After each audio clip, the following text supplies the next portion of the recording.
Thank you so much. Hi, everyone. Thank you for tuning in to our talk today, where we will be discussing the investment opportunities in the $4.5 trillion circular economy. So, thank you for the introduction, but just to reiterate, I'm Priyanshi, part of AngelHub as a startup manager. And with me, I have Karena. Yes, hello, everyone. A great pleasure to be here. So, let's begin right into the session. What is the circular economy?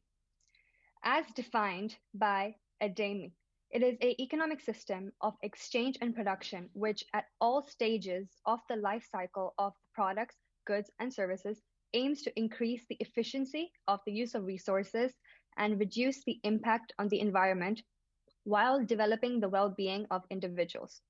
The three main words to focus here are efficiency, impact, and well-being. There are multiple definitions out there, and they continue to evolve as well. However, the main focus is a new model of production and consumption that departs from the traditional linear model of take, make, consume, and dispose towards a pattern where the life cycle of products is extended and waste is reduced to minimum. This can be through sharing, leasing, reusing, repairing, refurbishing, and recycling existing materials and products as long as possible, thereby extending its value. The application scope is large and can be further extended through infrastructure, equipment, and services across industries and sectors. There are main four tenets of the circular economy that we will focus on today. The first one being better management and use of natural resources. This can either be through preventing or reducing the use of such natural resources such as oil, coal, just to name a few. The second tenet is products that are designed and produced to last. In linear economies, businesses with the sole profit incentives tend to design products with limited durability in mind, something known as planned obsolescence. Now, everyone must have experienced, your iPhone slowing down after a software update or two, or other products such as fridges that tend to, seem to last shorter now than back in the days when they were being designed. So this, along with, the whole industry of fast fashion, where online retailers churn out hundreds of new clothes every day. In a circular economy, the goal is exactly the opposite of that. It is to design a product that is long lasting in order to reduce waste and the use of resources. The third tenet is one of the key tenets of this progression towards a circular economy is the consumer awareness on responsible consumption. Yes, we are able to produce products and services that have such tenets in place, but it's also important for consumers to be aware of such responsible consumption. And this calls for more transparency of the source and environmental impact of the products consumers buy so that they are able to make more conscious decisions in terms of their consumption. Finally, the fourth tenet is efficient waste management systems that retain maximum value.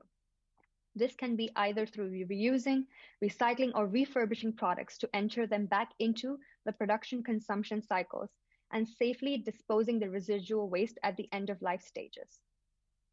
Sustainable implications should be considered at every stage of a product life cycle. Actions across these pillars are not only good for the planet and people, but as we will outline, for the profits too. However, moving away from a linear economy to a circular economy requires a joint effort between various stakeholders across all sectors. It requires companies taking a top-level approach in order to incorporate sustainable practices. It involves consumers making conscious consumption decisions. It involves governments and policymakers underpinning the shift towards targeted legislation, as well as an instrumental role of the financial industry in order to accelerate this shift. This brings me to the next point, which is why now and why is it important for you? It is not a surprise to anyone that at the rate of our current consumption levels, we are heading towards a bleak scenario where we face environmental degradation and shortage of natural or raw resources. With finite resources, we simply cannot sustain our current lifestyles in the future. While this presents a huge problem, it also presents a huge opportunity. According to research done by Accenture Strategy, the circular economy could add up to 4.5 trillion in additional economic output by 2030 and 25 trillion by 2050. The Ellen MacArthur Foundation states that the consumer demands changing to account for environmental impact will accelerate this growth across industries such as the sharing economy, which is expected to grow 20-fold by 2025, as well as the refurbished medical equipment economy, which is expected to nearly double over the same period. And these are just two examples of many other up and growing industries that are now flourishing under the ESG scope. The potential market is large, as well as growing with strong support coming from governments, regulators, and central banks who are shifting policies and legislation initiatives. The EU New Circular Economy Action Plan, adopted in 2020, is a key element of the ambitious European Green Deal, which aims at making Europe the first climate-neutral economy continent. As well as in Africa, Rwanda, Nigeria, and South Africa have founded the African Circular Economy Alliance, which promotes widespread adoption of the circular economy on the continent and supports African leaders who take initiatives and create coalitions to implement pilot projects. The US government, for example, their American Jobs Plan includes measures to retrofit energy-efficient homes, electrify the federal fleet of vehicles, including postal vans, as well as ending carbon pollution from power generation by 2035. One of the key initial collaborations was the 2015 Paris Climate Accord, where nearly 200 countries committed to reducing carbon emissions that fuel climate change, keeping global warming under 2 degrees or 1.5 if possible. However, the chance for us to temporarily exceed this is increasing, has risen steadily since 2015, according to a report produced by the United Kingdom's Met Office. Back then, it was close to zero, but the probability of us exceeding this target in a negative way has increased to 10% in 2020 and now up to 50% for the period of 2022 and 2026, which stresses the urgency on the action required, setting the context for where the investors will come into place. These are just some of the many large and small initiatives that are taking place across the world, which emphasize that the circular economy is not just a trend, but truly scaling up to becoming a big opportunity through necessity, especially for investors. So, how can you engage in this space? Well, there are many ways to invest in green technology initiatives across both the public and private sectors. While once considered risky, some green technologies have been able to return strong profits to investors, but you would have to wait out some of the downturns as well, as it is more of a long-term game plan. The easiest and most accessible way for investors to begin investing in green initiatives is to buy stock in companies with strong environmental commitments. More and more we see companies across industries adopting ESG and circular principles in order to reduce cost, lower their risk exposure as well as increase revenues. For Philips, in 2019, 13% of their revenues were accounted by circular solutions. Unilever has pledged to halve its virgin plastics by 2025, as well as companies such as Tesla have also been able to reach multi-billion-dollar valuations by targeting environmental conscious consumers. Big traditional players are taking strong action to embrace business models for a sustainable future. Another route is also to invest in shares of mutual funds, ETF, or index funds that provide a wider exposure to green economy or green companies.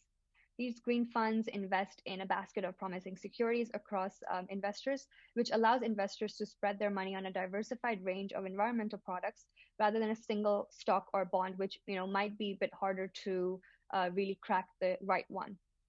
There are quite a number of green mutual funds out there, such as the TIAA CRIEF Social Choice Equity Fund, the Trillium ESG Global Equity Fund, just to name a few, as well as several indexes that track environmentally favorable businesses as well. For example, the NASDAQ Clean Edge Green Energy Index and the Green Century Balanced Fund, as well as the MAC Global Solar Energy Index, both targeting renewable energies industries. A 2022 study by Morningstar reported that another year of broken records between environmentally sustainable funds and the wider market. The study found that sustainable US large blend funds beat their traditional peers in 2021, as well as the trailing 3 and 5 year periods. They found that over the past decade, almost 60% of the sustainable funds outperformed their conventional peers and also had greater survivorship rates. meaning that around 72% of the sustainable funds that were in the market 10 years ago are still remained open for investors at the end of 2019, versus 46% for traditional funds. As evidence of sustainable investing, investments performances within traditional investment context grows, so will its demand and popularity, making sustainable investment a long-term opportunity to wait out opportunity. A third way is to invest in green bonds, sometimes known as climate bonds.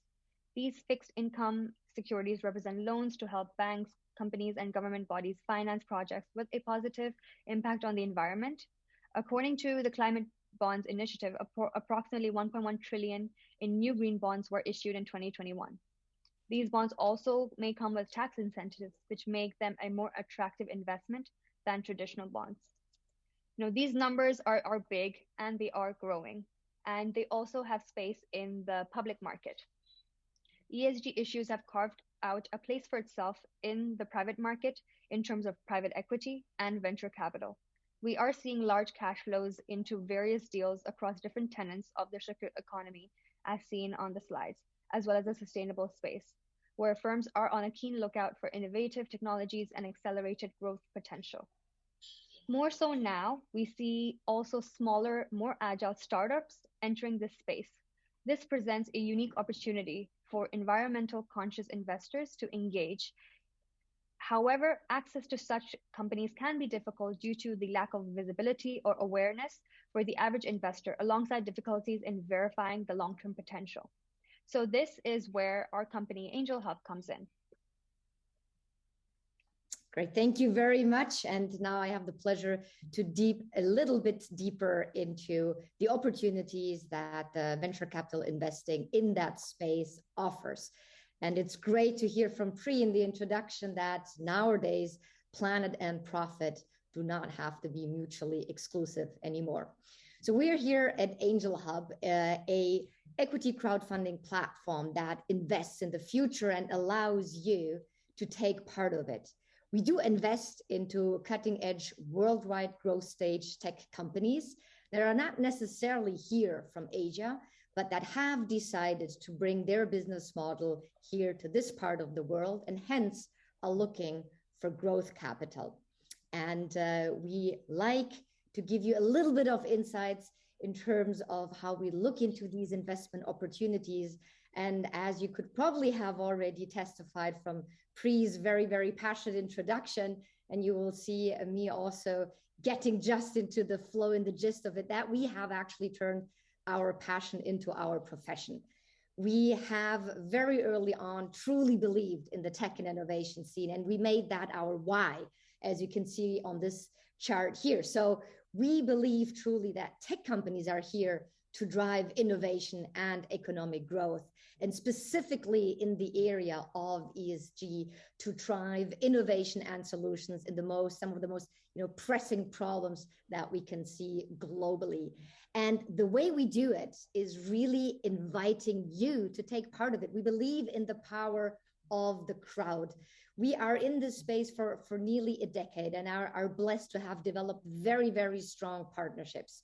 So on the one hand side, when we say we really want to invite the more the merrier, the entire population to take part in that journey, it's true and when it comes to offering these co-investment opportunities, but it's actually also true when we think about sourcing our companies and deal flow. So obviously AngelHub stands at the bottom, at the center on enabling that and executing that. We have strategic partners with whom we're actually associated, including some of the leaders in their respective field. We do have 3 focus areas where we particularly look into. So ESG and sustainability is one, and that's the main objective of the workshop here today. You may have heard Tristram, our head of digital assets, just before run a workshop on Web3. So a second key investment focus area of AngelHub is Web3 and all blockchain-enabled game changers and disruptors. And Animoca Brands is one of our strategic partners, a clear leader on a global level in the scene.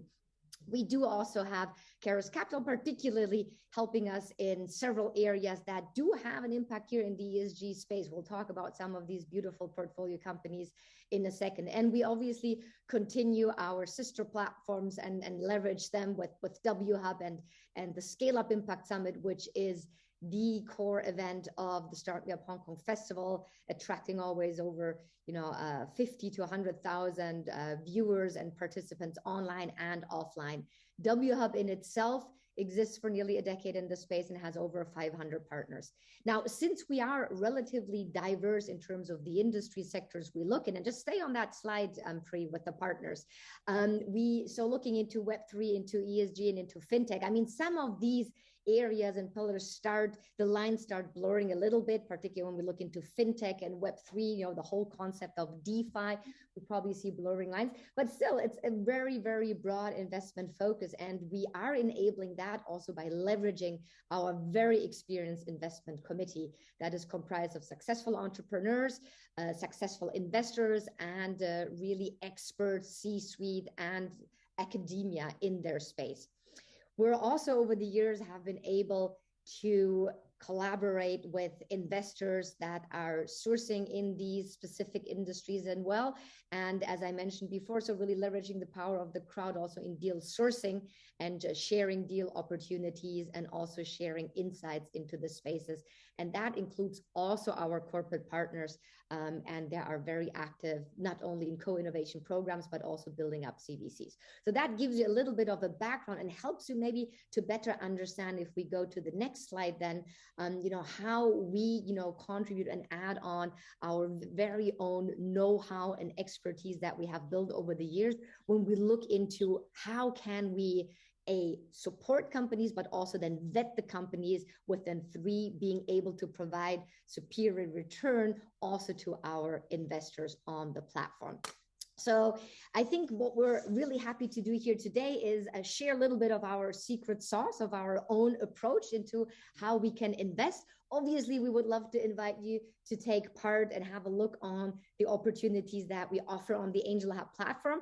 But we don't mind you taking a bit of our secret sauce and look then into sourcing your own deals. You may even want to come back to us and refer some of the deals that you have found and see if we would be interested to co-invest with you. So it's really about giving you a bit of a game plan or a checklist on things that you surely want to consider when you start evaluating some of these deal opportunities. So some of it, I think you might be very familiar with. Obviously, as you can see in our little nice circle there, when we do our due diligence, a few key areas we look at obviously is the market, right? Is the market big? Is it a growing market? Is it a profitable market? And is there an opportunity to achieve superior returns? There is obviously a technology DD, because we're looking into tech companies that when we invest, and when we look in terms of validating the product and services, so hence the solution that the companies offer, we actually look on what their customers say, is there traction? And very important, and particularly when we look into earlier stage deals, is the team, their ability to execute, their ability to be open to receive feedback, to learn along the way, to pivot, and then also to build scalable, huge, successful companies. There is maybe one element that I kind of skipped very quickly because I wanted to really draw your attention to it. There is this part where we say, can we add value? So one of the things, and we might have a few startups and tech companies that are listening in as well, trying to understand how we vet deals, is for us, what is really important is that we save everybody's time and we add value in the entire system and in the entire process. So we really look into companies in a way of, can we be a smart investor? Can we bring smart money to the table? So can we really help you? So I think just on, the lines in terms of key due diligence items, I would, again, cluster them actually into 4 big buckets. So one obviously is you look into the business plan, right? And the business itself, which includes the value proposition. Is there a competitive advantage that is more or less sustainable, either because it's protected or because there is so much advanced in the solution that it will take any competitor quite some time to pick up? Is it in line with what we can see where the industry is heading? And then obviously, particularly on the financials, we look, are these business models that are scalable? Do they have very attractive unit economics? Do they have margins that allow for some type of flexibility to fight back and or to reinvest into growth? So that's definitely one. The second thing, as I said, when we look into the solution and the quality of the solution, is we look at traction. So who am I or Pri or we to say, we think that might be something that could be really, really sticky, versus looking what the customers and the market says. Is there feedback? Is there growth? How sticky is it? How loyal are the customers that are returning? And then obviously the technology is super important, and the technology is super important because that will also give us confidence that the solution is scalable. And what is obviously important as well as we look into tech companies is the technology proprietary? Is it in-house? Is it something that is really a key position that gives the company headwinds for at least enough time to be more successful than all competitors out there? And then last but not least, again, when we said about the team, at AngelHub, we look about 70% of our deal flow is really relatively early stage. It's Series A. So at that stage, the company will probably still have a lot to learn. And we look at the agility of the team to adjust to different market opportunities. As I mentioned, we're not only looking into companies that are scaling in Asia, originally from Hong Kong, but also companies that are coming from other parts of the world. We invested into companies from Israel, from Europe, US. And now what is then really important is, again, what is the quality of the team to be able to adapt to new market conditions, to manage market entries, etc. So that is really important. With that, what we do is we engage on calls. So either we know the teams because we have seen them evolve over several years in the industry, or we really want to make sure that we get to know the teams, the founders.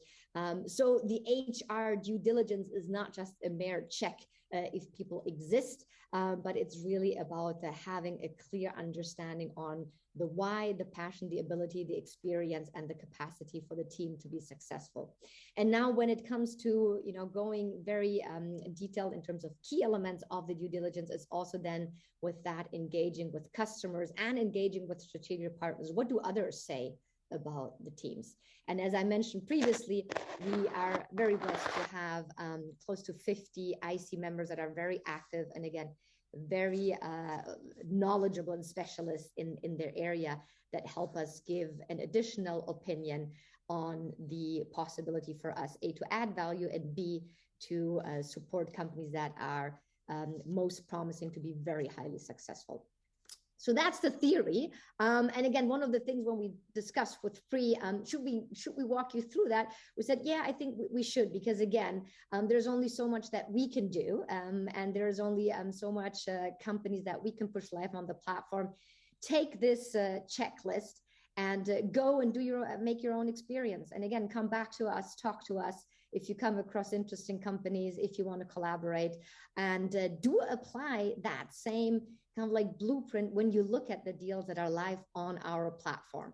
So with that, we want to get into very concrete examples, specifically in the ESG space. So Pri, if you can just flip the page there, we're going to talk to you about the 3 amazing tech companies that we came across and show you how our blueprint actually was put into action when we assessed these companies. So Avon meets, or short from now, Avon, is when you give the 10-second elevator pitch, a biotech company that uses cell cultivation to develop food and wellness products. So there's a little bit of an incremental description underneath that goes into some of the key elements that really attracted our attention. So this is actually a company that originally comes here from Hong Kong, a company that actually was based at the Hong Kong Science and Technology Park and leveraging some of the beautiful infrastructure there when it comes to really doing their first prototypes. And what really made us very, very quickly aware of their cutting edge position was their advanced technology. And I'll go a little bit more into detail in a few seconds. The second thing that was really interesting is they looked at the entire food tech market. So from alternative protein, from vegetable or plant protein to actually what this is, taking some of the existing animal protein here, fish, and applying it to a very special technique to multiply and kind of like as you brew beer, brew fish meat in a way that it's able to extract functional maritime protein. So it can go way beyond just the mere production of food. And then what was really, really interesting for us is to see that this is a technology that spans over the entire production from A to Z. And within that, we'll see a bit later on, can go into detail, not only in their own production cycle, but also in the entire value chain across the industry is able to deliver a true end-to-end value proposition, which then obviously keeps it a little bit more robust against any potential threats that could arise in the production process or throughout, some of the key players in the value chain. And then, as I said, obviously we're here to look if these companies are highly scalable, which means looking into economics, into margins, into unit economics, and overall. And that's where it was really very encouraging to see from us very early on their high focus on hitting clear key milestones and having a very economically viable cost structure that they can offer. So I think when we look into some of the investment highlights, so again, one of the things was has been obviously a lot of traction in the alternative food market. And what was interesting for us is somebody who was tackling the Chinese market and was tackling the Chinese market with a very strong value proposition, which was fish. So you might have come across Impossible or Beyond Meat, which really started off with beef, very clear and classic for the market that they were targeting in the West. But that was for us very, very interesting. And these were one of the first movers.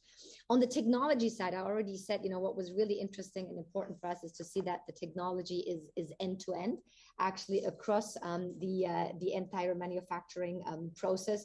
So it is when it comes to producing the cell lines, when having the media production, the scaffolding, the bioreactors. So that was really important. And on top of it, it was protected. So when we look into competitive advantages, there are different ways on how you can potentially try to protect your competitive advantage.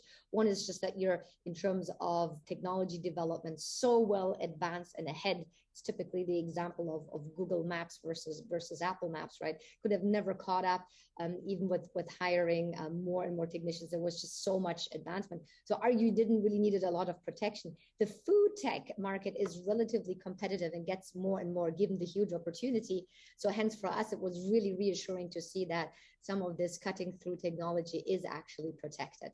And then what was also very interesting for us was, again, to see how the company went about their own diversification in terms of risk when it comes to being able to address different markets. So on the one hand side, obviously with alternative fish protein, you can enter the food market.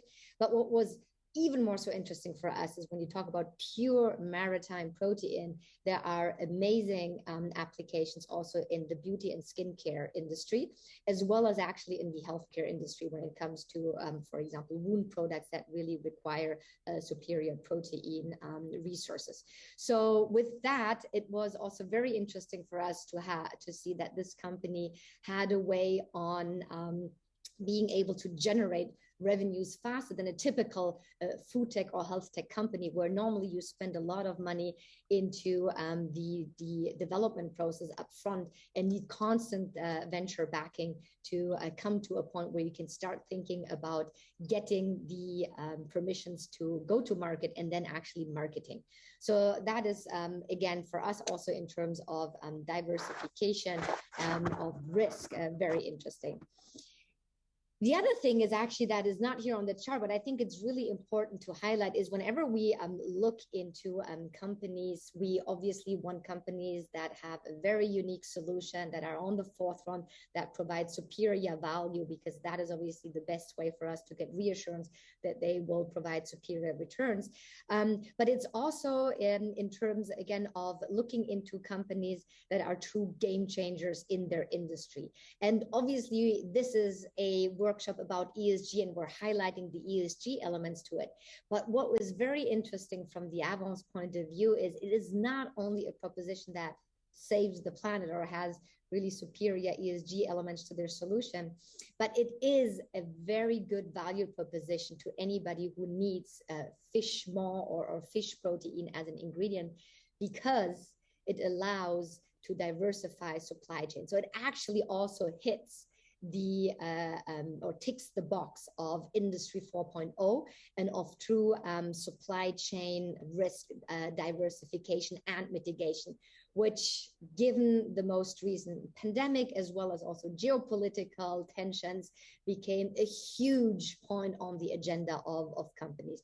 So again, when we look into companies being able to win with several options and several diversification and mitigation strategies, that is obviously very, very reassuring from us as an investor. So recent news is that the company is doing very, very well. Actually, when we see the company has already expanded into Singapore with also some very key contracts that they have won, and also in order to scale the production even faster. They had great traction on the commercial side for the reasons that we have just explored.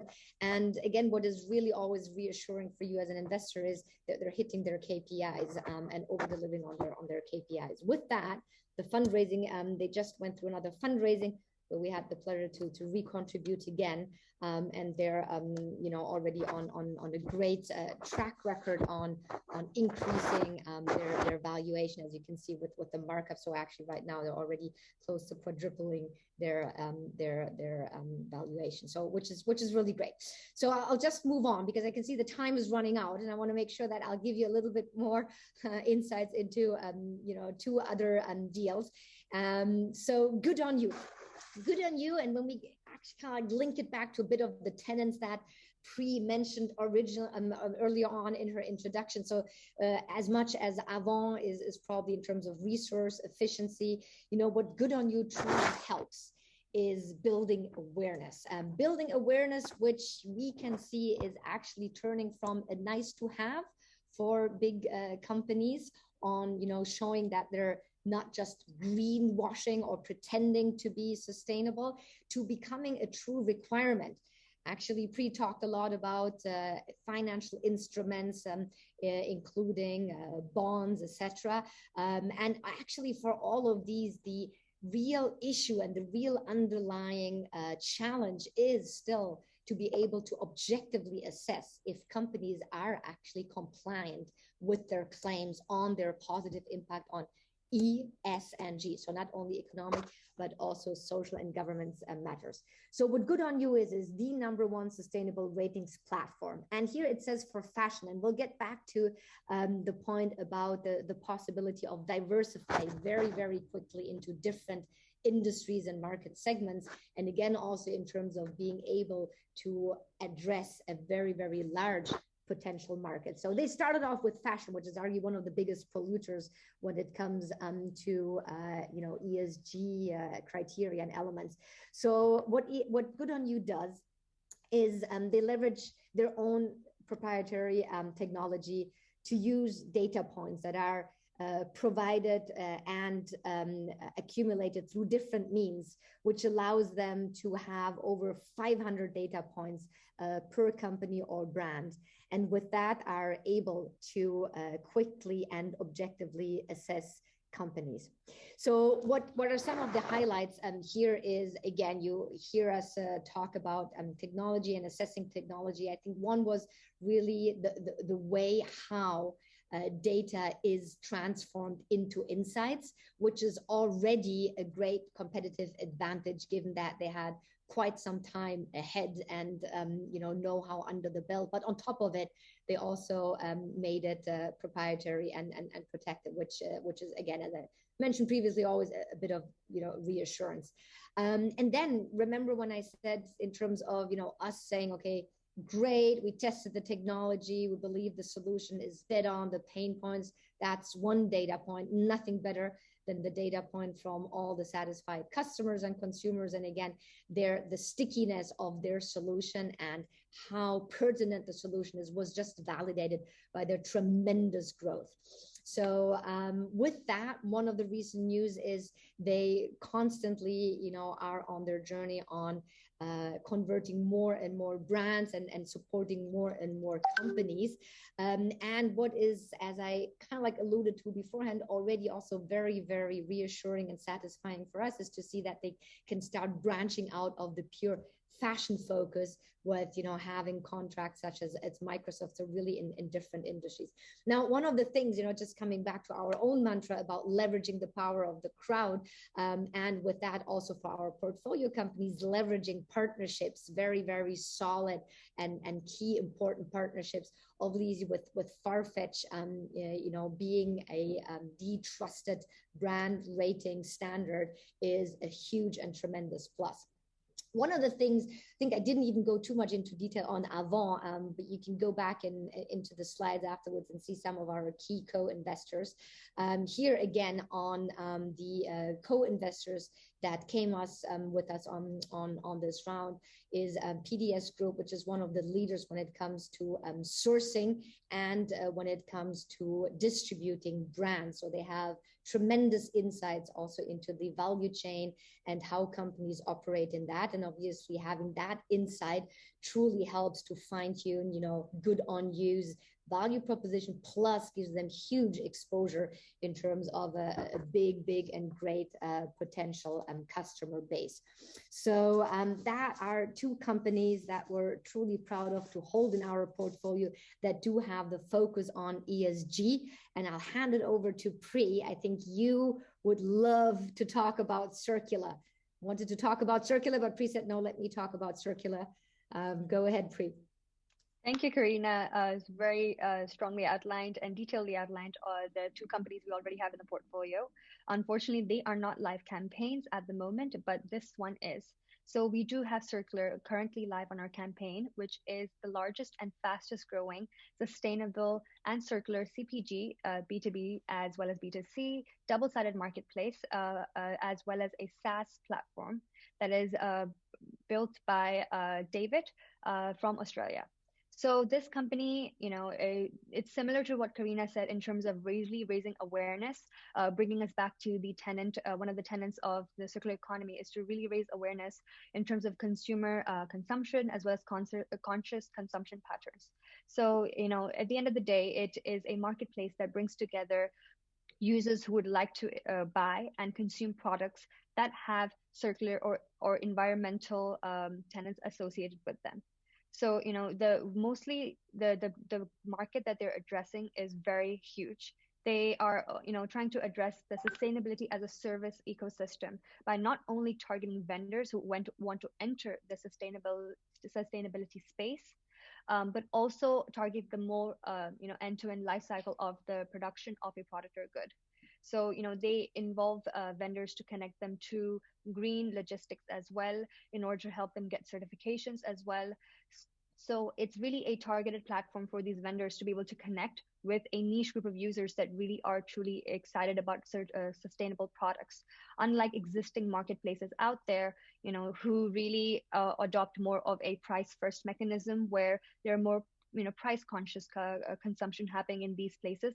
And in that case, it tends to be products that do also have less durability and go back to kind of the fast fashion or fast consumption mechanism. We were really, really excited about this investment opportunity because of the rapid growth that they've achieved in less than a year of bootstrapping.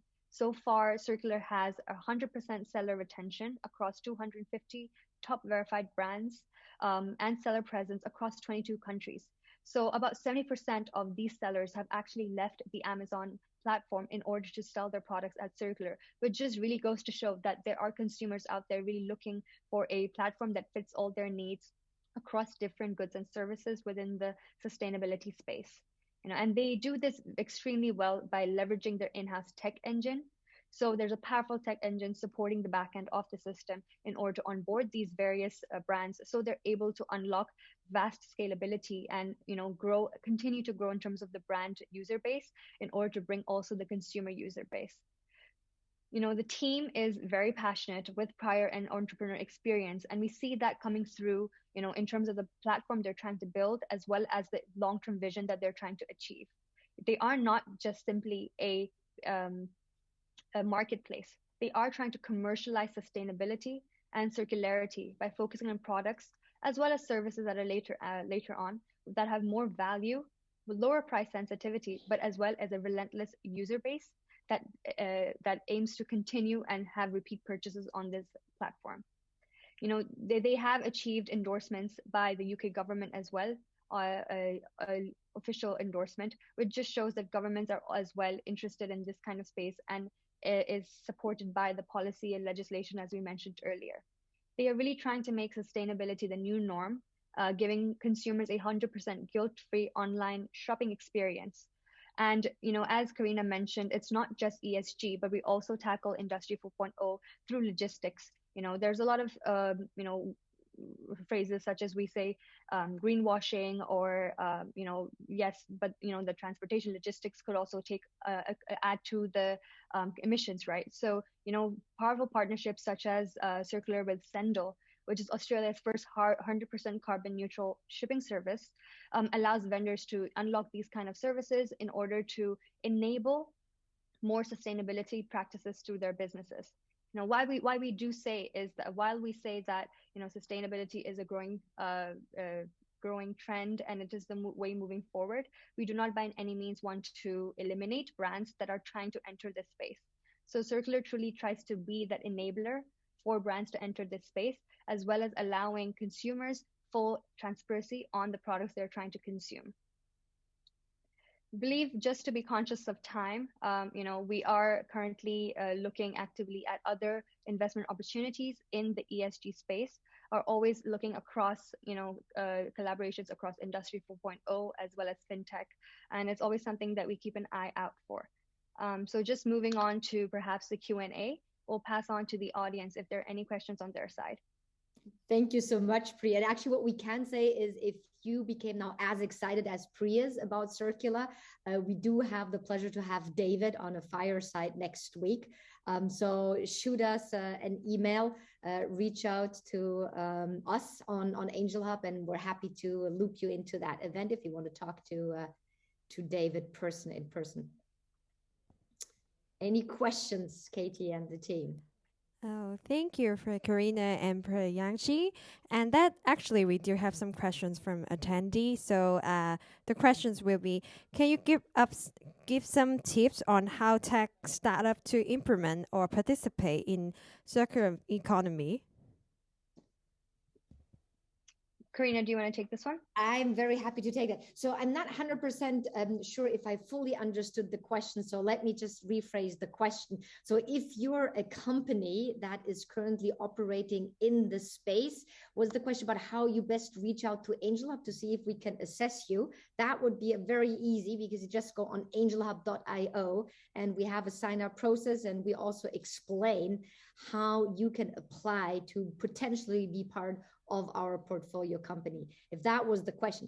If the question is how can you become active as a startup to play in the circular economy field, I would argue the answer is also very simple, and you just do it. And if you are looking for a little bit more know-how, there are wonderful organizations out there that truly help you better demystify on what it truly means to become an ESG approved or a ESG compliant startup in the space.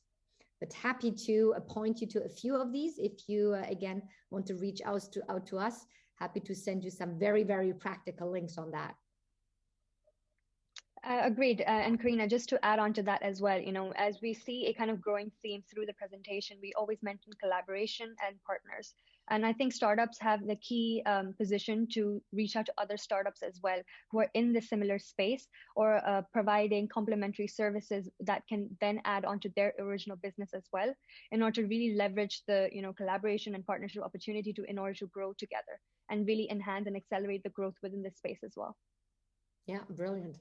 Oh, Great. thank you. That we do have other insightful questions that would be there are more green products service out there. Would it be any other source of overconsumerism?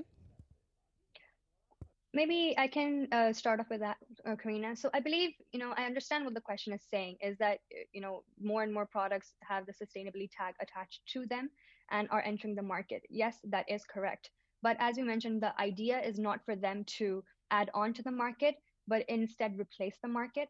So we are trying to actively change consumptions from, fast use, less durable, as well as, high wastage resources or products in order to more durable and, environmental conscious products. So indeed, the answer is not whether we are adding, but rather that we are replacing. And in order for that to happen, we need to first obviously, commercialize such kind of products as well as increase awareness. Absolutely. And the ultimate target is to reduce, so you do not have to recycle. So fully agree. Okay, thank you for Karena and Priyanshi for today for insightful sharing to us. And that's all for all the questions. Thank you for joining today. And we're back at 5 p.m. again. See you guys soon. Thank you. Thank you very much. Thank you.